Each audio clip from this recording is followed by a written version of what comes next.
Looks like you got your suitcase all ready to go. Looks like you got your suitcase. Got in from Europe, and I just haven't unpacked. It's been here since about 10 days ago, like last Thursday. Man, there's so many crazy stories that happen musically. Yeah. I remember one time we were in Moultrie, Georgia. My band was backing Bobby Blue Bland, and there were some different kind of African Americans there. They were walking down the street and they would stop. I saw a couple of cats stop and they would jump down in the dirt and they would turn over. And so I asked him, I said, what are they doing, man? He said, they're sparking, man. They're sparking. And that's kind of like us doing a high five or something like that, you know? It was kind of out there, you know. But anyway, that night, we were playing, and I had there was a white boy in my band, a good friend of mine from Tulsa, Oklahoma, a guitar player, Mike Bruce. And there was a promoter out of Chicago that had us on some dates in the South. And one of the brothers snatched the cigar box that had all of the money for the admissions that the people that come in, you know, and paid. Mm-hmm. And so the people were getting edges. So I went out and said, Bobby, man, they just snatched the box with the money. We need to get the band off the stage, so if you could come in and do like a 30-minute show, and then we can tell them we're taking an intermission or something like that, and we can get the hell out of here, man. So Bobby said, now you a college man, aren't you, Ernie? I said, come on, man, don't start that shit.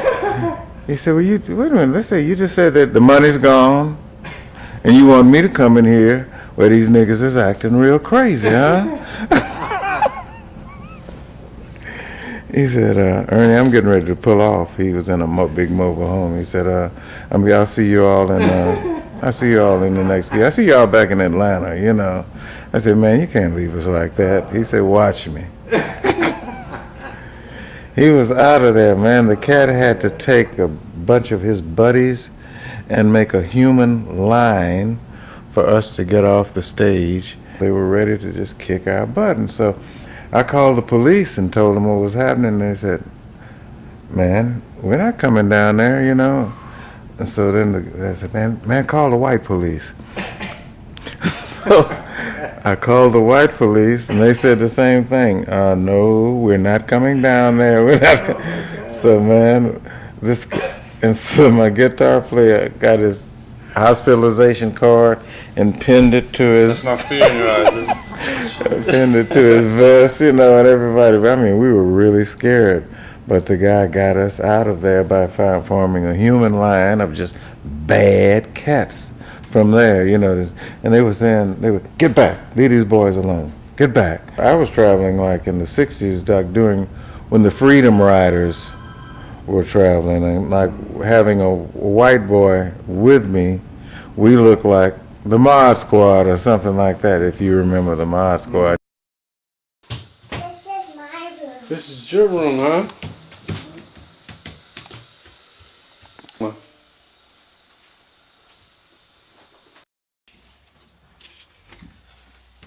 Did I tell you about the time I played for a cockroach? We're at Fifth Street, man. There's no joke, man. The cockroach stopped and listened to us for the whole set, 45-minute set. We tripped the fuck out. Oh, we're not bugging. You could ask Dante or Tony or for now. And you know, the first set, some people were there, and then the second set, I noticed this cockroach came out, and he listened to us, and we stopped. He split. I went over to Dante. I said, "Hey, Dante, did you see a cockroach stop and just keep listening to it?" Yeah, I was like, "Yeah, man, I don't know what the hell's going on here, man." Because that's one thing about Dicks, man. You play for everybody or nobody, but you know that the vibe was just intense every time you were there. Yeah.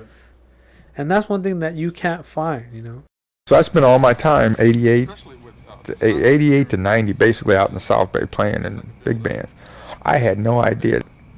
One day, I just happened to come through Leimert Park. I grew up in Leimert Park as a kid riding my bicycle. I went by the world stage and Michael Sessions and somebody was playing. And I said to myself, man, oh, this is it, man. I said, this is home, man.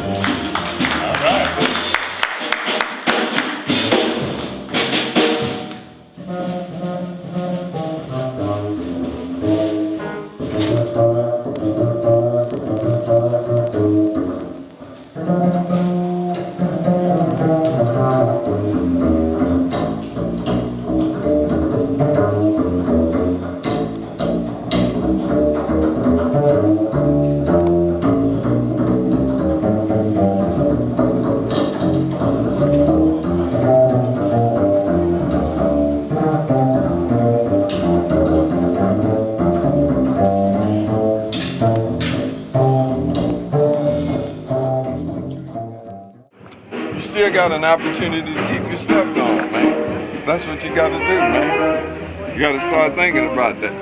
Hit the road for a year, get you some money. Save your money while you out there on the road and go buy you something, man.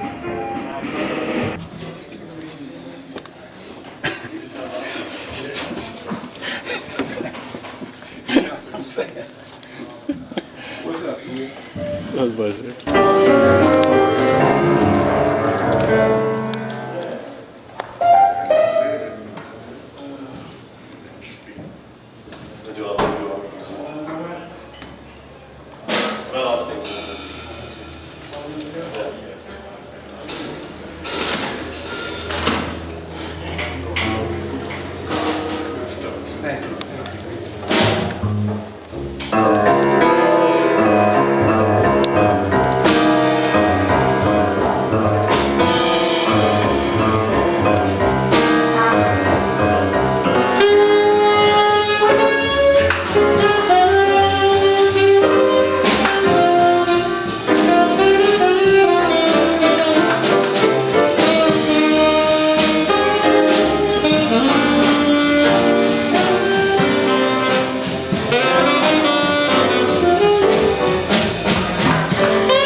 Your horn. I mean, what kind of horn is that? Oh, this is an old box. Various. I remember the exact day, February 27, 1999. He let me sit in with him at Rocco's. That night, he had a massive heart attack and died. I was there that night. It's one of those things, I know it's easy